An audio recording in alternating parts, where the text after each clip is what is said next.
Construction de Mirador pour séparer la République démocratique du Congo avec le Rwanda. Mesdames et messieurs, nous prenons en duplex notre correspondant au Nord Kivu qui nous en parle. Monsieur Yannick Ouarangasi, vous êtes journaliste, correspondant d'Info 243. Bonjour. Bonjour à vous, Raphaël Walukonga, et bon dimanche et à tous les auditeurs. Pourquoi la construction de Mirador pour séparer la République démocratique du Congo et le Rwanda? Et combien de Miradors ont été construits?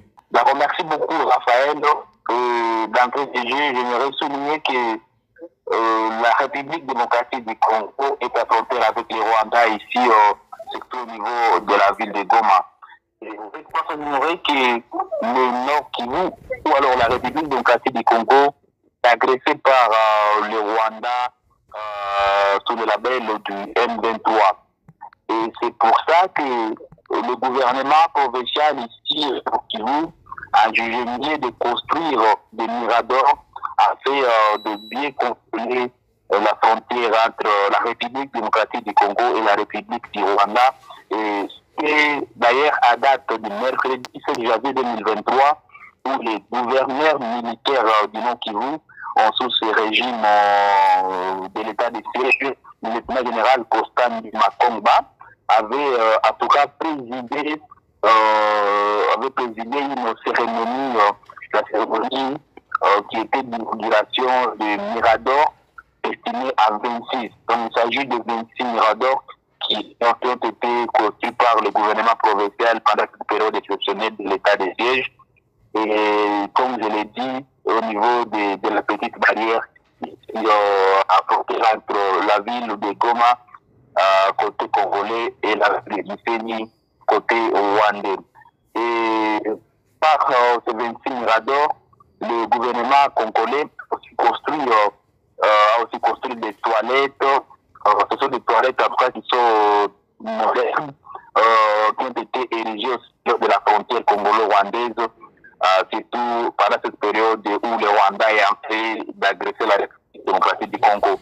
Tel que je l'ai dit, ces miradors de contrôle, ces miradors permettront en tout cas que les forces armées de la RDC puissent contrôler et puissent surveiller cette frontière congolo-rwandaise. Vous le savez, les structures de la société civile ont toujours dénoncé le passage des militaires rwandais qui ont toujours traversé des frontières sans aucune raison. Yannick Ouarangasi, ces miradors servent tout simplement à séparer ou c'est également pour contrôler ou soit sont des dispositifs militaires? Ce sont des dispositifs militaires. Dans ce mirador, on va nécessairement y voir des forces armées de la République démocratique du Congo pour bien évidemment contrôler la frontière entre la République démocratique du Congo et le Rwanda. Ce sont des miradors des forces armées de la République démocratique du Congo. Ces miradors sont visibles au Rwanda depuis bien direct. Le Rwanda avait ses propres miradors. Et aujourd'hui, la République démocratique du Congo peut aussi se frotter les mains, surtout avec ces miradors. Et ça montre que la République démocratique du Congo a manifesté la volonté aussi d'éradiquer les sécurités dans cette partie de la République démocratique du Congo. D'autant plus que, ce que j'étais en train de le dire, des structures membres de la société civile dénonçaient la traversée clandestine de militaires rwandais qui traversaient la frontière de façon clandestine de Gisenyi à Goma, et ils venaient voler et commettre plusieurs bêtises. Et aujourd'hui, grâce à la construction de ces 26 miradors, il y aura des fraudes, d'autant plus qu'il y aura déjà les forces armées de la RDC dans ces miradors et qui seront en train, bien évidemment, de contrôler toute circulation des inconnus, toute circulation des agresseurs, et ce sera déjà un avantage pour la nation congolaise. Également, c'est pour répondre aux besoins ou la préoccupation de certains Congolais qui demandaient la construction ou soit d'ériger un mur entre le Rwanda et la République démocratique du Congo. Et bien évidemment, la construction de ces miradors vient répondre vraiment à la préoccupation presque de milliers de Congolais. Ce que je l'ai dit, la société civile qui dénonçait, qui demandait la construction des miradors. Et si il y a encore d'autres besoins, par exemple la construction des murs, vous le savez, plusieurs personnes estiment que la construction des murs serait aussi une bonne solution pour éradiquer les militaires rwandais qui traversent les frontières de façon clandestine, comme ça se faisait surtout à Kibumba. Vous vous souviendrez qu'il y avait un jour le militaire rwandais qui avait traversé la frontière pour venir se retrouver du côté congolais. Pour éradiquer tout ça, certaines couches sociales estiment que la construction des murs serait une bonne solution à cette problématique. Parce qu'il construire déjà des miradors, c'est déjà un pas pour mettre à des routes l'ennemi d'assauger surtout des plantes République démocratique du Congo. Yannick, vous qui habitez le Nord Kivu, vous êtes journaliste au Nord Kivu, certaines personnes disent que le Rwanda et la République démocratique du Congo, précisément à Goma ou Nord Kivu en général, il n'y a pas vraiment des lignes séparatrices plutôt, entre la RDC et le Rwanda. C'est-à-dire à un pas, tu peux te retrouver au Rwanda. Est-ce vrai? Et bien évidemment, c'est vrai, puisque à frontière avec le Rwanda, il y avait d'abord ce qu'on appelle la ligne nette. Malheureusement, une ligne nette quelque part, il y a déjà des Rwandais qui ont construit sur la ligne nette et ça pose aussi problème. Et c'est déjà une confusion dans les chefs des habitants. Et la frontière entre la République démocratique du Congo n'est pas, comme tu dirais, naturelle, comme on peut voir une rivière séparer les deux pays. Non. C'est une frontière, vous pouvez traverser vous êtes au Rwanda, et vous revenez, vous êtes à la République démocratique du Congo, et tout au niveau de Miragongo, dans les groupements, par exemple, de Kibumba, où vous traversez, de moment donné, vous allez vous retrouver au Rwanda. Et comment vous allez vous demander comment je suis arrivé au Rwanda, et Rwandais qui doivent se retrouver à la République démocratique du Congo. En tout cas, ça pose un grand problème, et surtout pendant cette période où on vient d'agresser la République démocratique du Congo. C'est vraiment important de construire au niveau de la frontière des ouvrages qui permettront à ce que les gens les gens sachent vraiment c'est quoi la limite, et c'est quoi la partie congolaise et c'est quoi la partie rwandaise.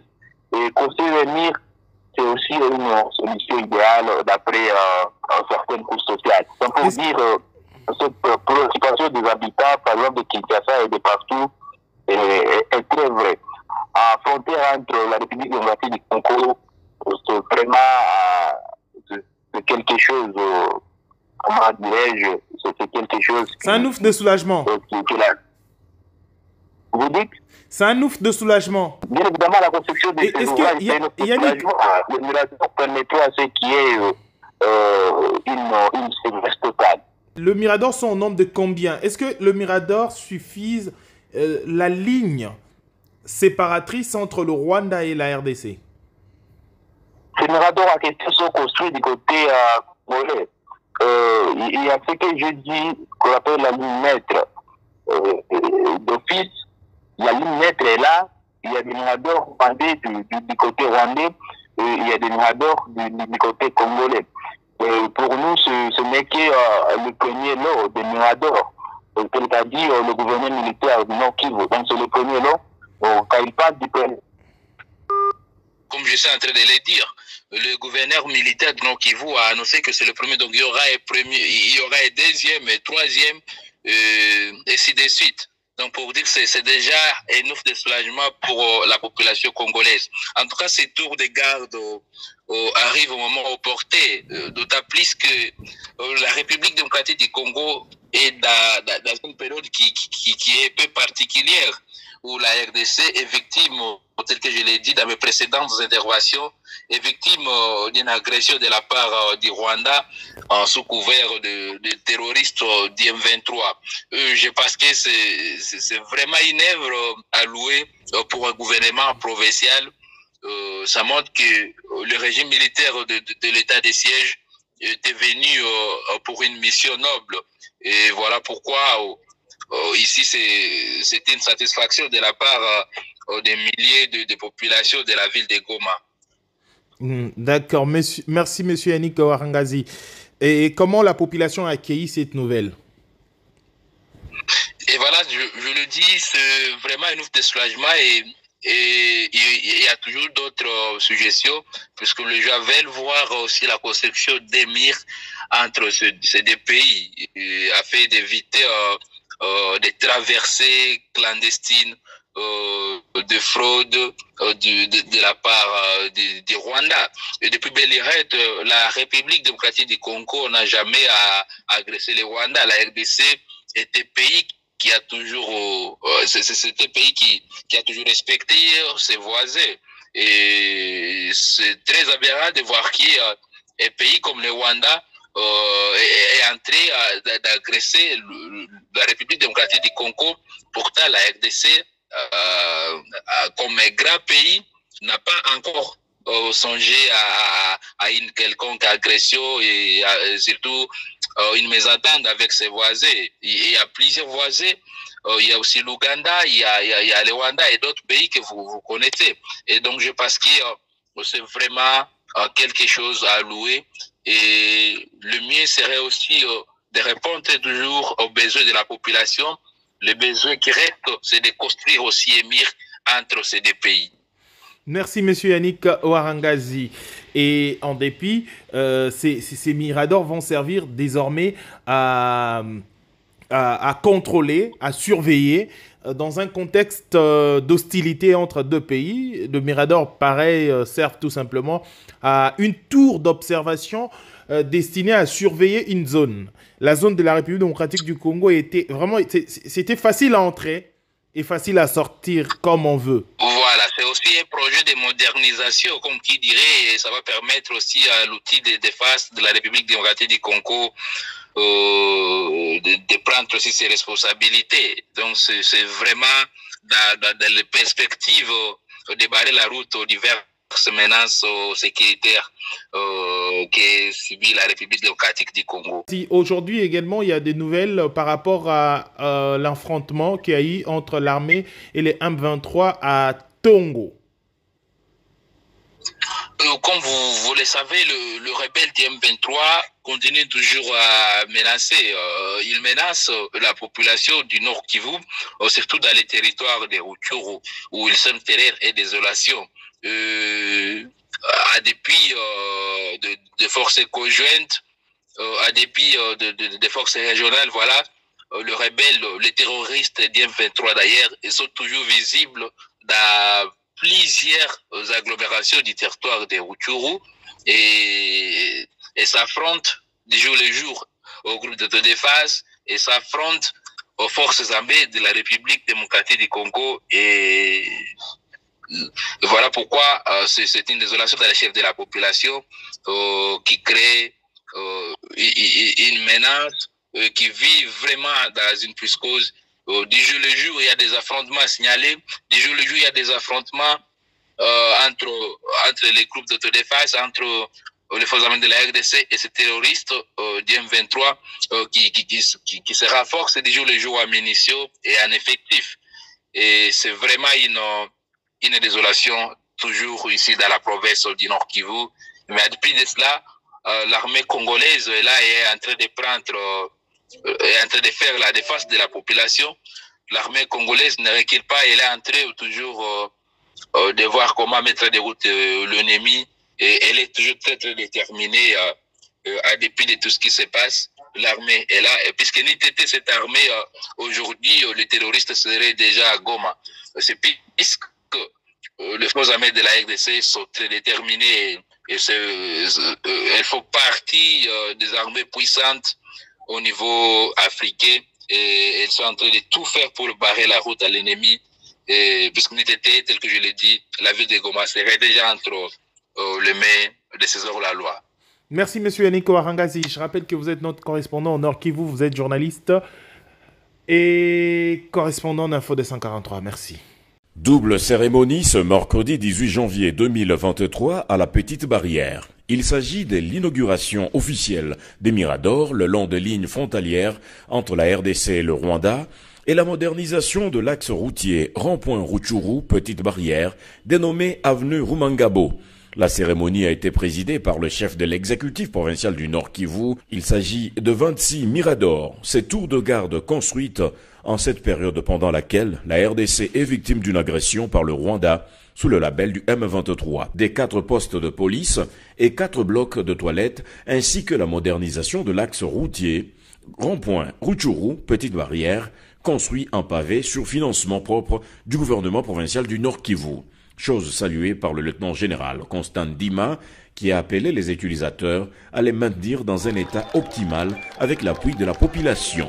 Je suis d'autant plus heureux que ces projets structurants s'inscrivent parfaitement dans la vision de son Excellence Félix Antoine Tshisekedi, président de la République, chef de l'État, commandant suprême des forces armées et de la police nationale congolaise. Celle de moderniser notre outil de défense afin de le hisser à la hauteur de la complexité croissante des menaces sécuritaires.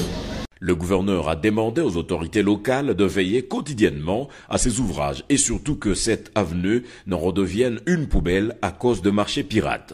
Il faut dire que les travaux ont été exécutés par 2 entreprises sélectionnées, à savoir Net et Biscar SARL, qui ont travaillé durant 10 mois pour parvenir à cette modernisation. Leur souhait est de voir le projet s'étendre vers d'autres villes frontalières pour la conservation des no-limites. Peu après, le gouverneur militaire a procédé à la coupure des rubans symboliques, question de raviver le sentiment patriotique qui doit caractériser chacun de nous et travailler au développement du pays pour qu'il devienne meilleur. C'est par une visite de Mirador que la cérémonie a été bouclée avec l'autorisation officielle de la mise en service de ces ouvrages.